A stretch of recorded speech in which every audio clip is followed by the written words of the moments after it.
Hi guys, my name's Seb Tudor. I'm the man on the Silver Mountain, and welcome back. Now, today I wanted to talk about something that's kind of stood out to me for a while, and it's but not something that usually comes up in discussion.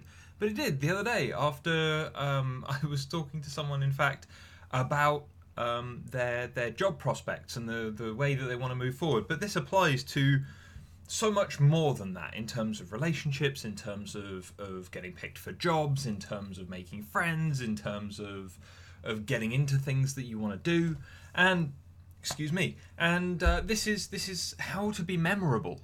You know, how to stand out from the crowd in someone's mind, because especially when you're looking at, for instance, the number of applicants for a job, it becomes a really interesting and odd situation when they go, oh yeah, these people were good, but they just can't remember who you are, what your name was, or anything like that. You know, you don't stand out, and so you may not get picked for it just because you weren't the first person that came to mind when it came to the way to remedy the problem. Now, we've talked about things like this in regards to relationships a little bit, in regards to kind of beauty and people's perceptions of beauty and stuff like that last week. But in regards to kind of this, it's not just about how attractive you are or how easy you are to kind of appreciate physically, or it also doesn't come down to how great you are on paper necessarily. A lot of the time, it comes down to how you make people feel. Yeah, attractiveness, very much how you make people feel, but due to the intimate nature of kind of attraction and relationships, there's more room for positive and negative, simply because you've got that big span of emotions that you're going to go through that are both positive and negative, including things like doubt, and anger and upset, at the same time as they may very well be experiencing happiness and joy and whatever else. You know, there's going to be those ups and downs on that very intimate level.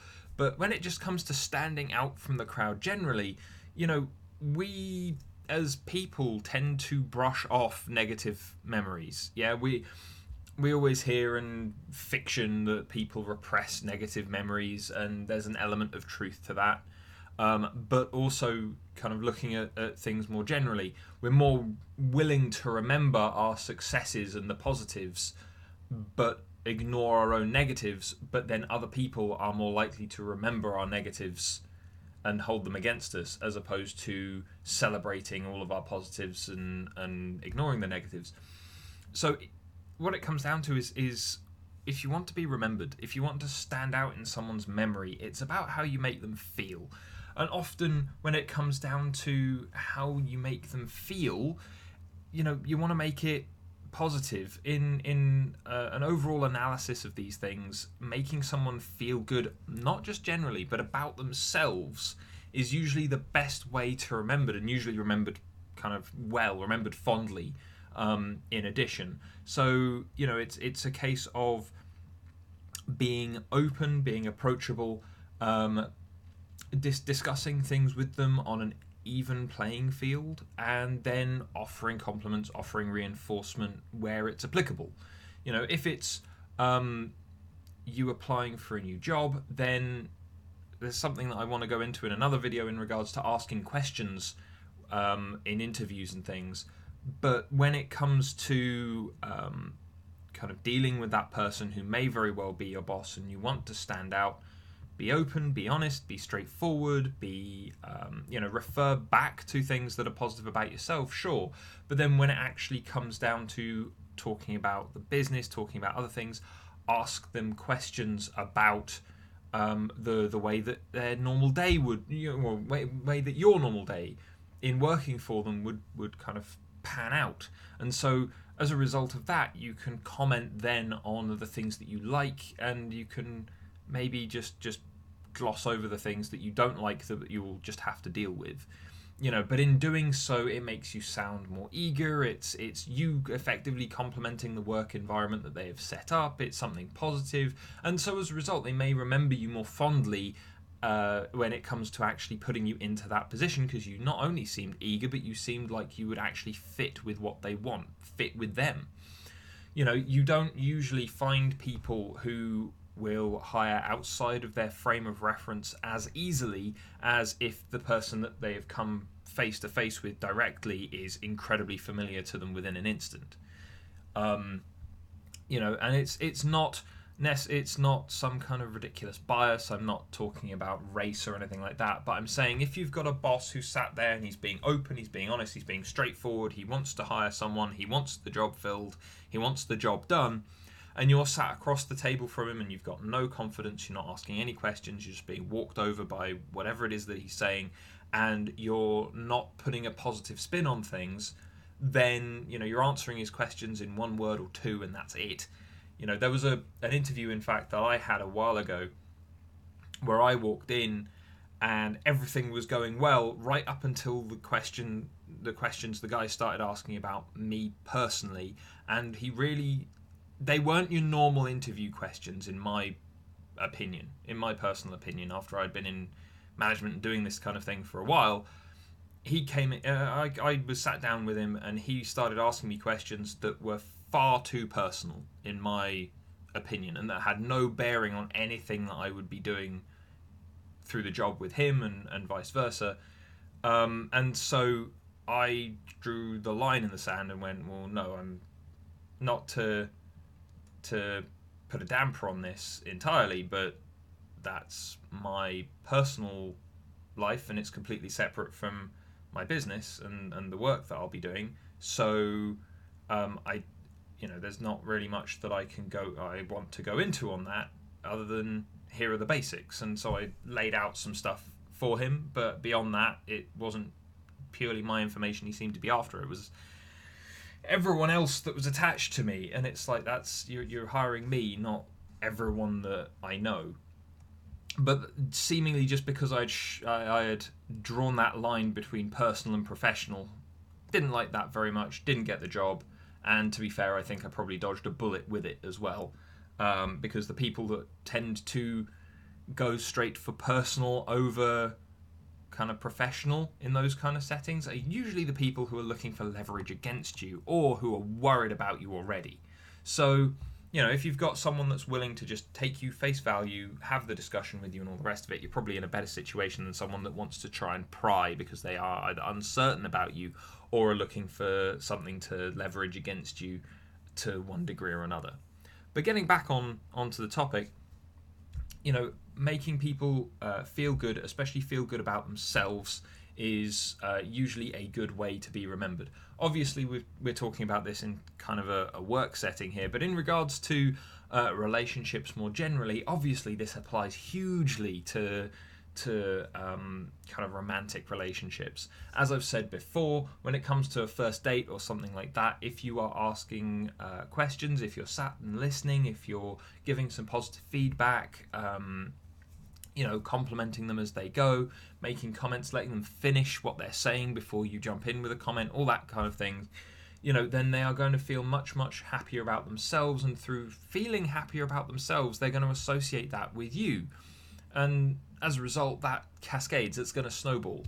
The number of people that I've coached who will credit me with potentially far more than I've actually done. I've sat down and put them through a process. I've brought them my experience and my knowledge and the methodologies that I employ, the tools I employ, and yet they will, for the most part, put an awful lot of credit at my feet when throughout the entire process they are the person that has done the job.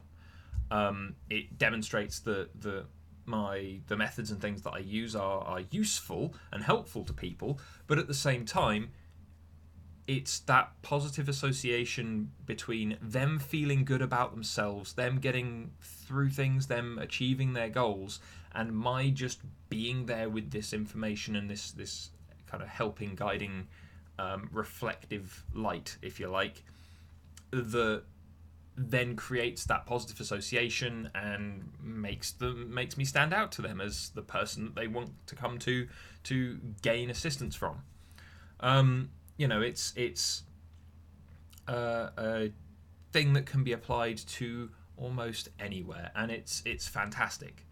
But again, it's something that you just need to keep in mind, and it's another one of these things that doesn't get talked about an awful lot. You know, you don't usually have people going, the way to be remembered, the way to make friends, the way to stand out to people is to just, you know, open, straightforward, and make them feel good. Enjoy the interaction and try and ensure that they do as well.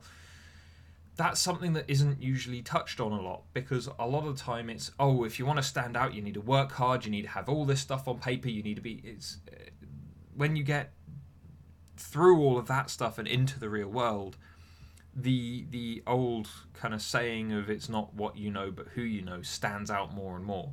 And I spent an awful lot of time and money and God knows what else on what I know rather than who I know. And so at times I've had to do a lot of catching up, a lot of kind of really hard work to try and find my way in with the people that I don't know but that I'd like to, instead of the other way around. And so, you know, having knowledge, having information, having the ability to apply that, that's great. But if you kind of sit on your laurels in regards to the social aspect and having people around you that you can work with, that can help you find where you're going, you know, that makes it incredibly tough to then get the ball rolling later on. You know, and this is in terms of being employed by some big corporate, by being self-employed, some small business or whatever else. It's finding those people, finding that way in, finding the people that remember you, that believe in you, that can work with you and promote you through them. You know, and again, same with relationships. You know, if you're lonely and you isolate yourself and you don't stand out in the memories of people, then you're probably going to be in that lonely space for a while. Seek friends, seek to enrich other people's lives, make their lives better through knowing you, and you'll probably get places further and faster. I'm not saying waste all of your money and resources on other people. What I am saying is just make sure that you're pleasant enough so that when people are around you, when the people that you want to be around you are around you, that you're having a good time and they're having a good time. That's the long and short of it. And so, you know, I hope that if there are any people out there who have been, like the individual that I was speaking to the other day, worried about being forgotten, about not standing out for jobs, about not doing any of these things, then, you know, I would hope that this is at least a little helpful to give you some pointers towards where you need to look. It can be tough, especially when you are potentially very used to dealing with people in one way. I was very outgoing as a kid, and then I clammed up as I kind of probably between the ages of like 7 and 17, you know, that decade of my life. I was shy, I was nervous, I was quiet, I was scared of people, I was scared of things, and it took a big jolt followed by an entire learning process of trial and error before I found who I wanted to be, where I wanted to be, how I wanted to interact with people. And, you know, everyone's going to go through that kind of process to one degree or another. There's always going to be that learning somewhere. But if I can help you guys with maybe avoiding some of the hardship of that learning experience by going, focus on the way you make people feel. Focus on how you can interact with those people to make that come out the best. You know, that's hopefully that'd narrow it down for you so you don't waste your time and your energy on stuff that isn't going to get you anywhere. But anyway, guys, if you've got anything else that you would add to this, or anything, any other experiences that you feel this is maybe applicable to that I've not covered here in terms of the little bits and pieces I bounce back and forth on, then, you know, please drop us that down in the comments, and otherwise I'll see you in the video tomorrow. Take care. Thank you very much for watching, guys. If you enjoyed this video or found it useful, then please drop us a like, share this video, and subscribe for more, and I'll see you in the video tomorrow. Take care.